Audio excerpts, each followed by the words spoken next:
মমতা ব্যানার্জির সিএর বিরোধিতা, যে সিএতে আজকে মানুষ গিয়ে অ্যাপ্লিকেশন করছে নাগরিকত্বের জন্য, এটা আদতে মতুয়া সমাজের পক্ষে বক্তব্য না তাদের সিএ এর অধিকার কেড়ে নেওয়ার প্রচেষ্টা?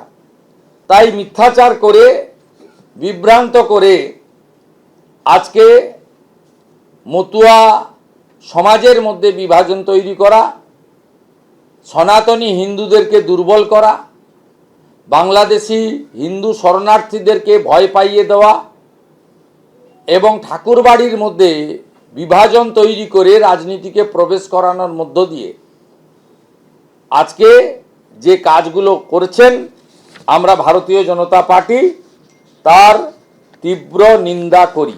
তাই আমরা মনে করি এই আন্দোলন বা এই প্রতিবাদ এতে প্রকৃত মতুয়া সমাজ যুক্ত নয়। তৃণমূল কংগ্রেস পরিচালিত নির্বাচনের আগে একটি ড্রামা এবং নাটক।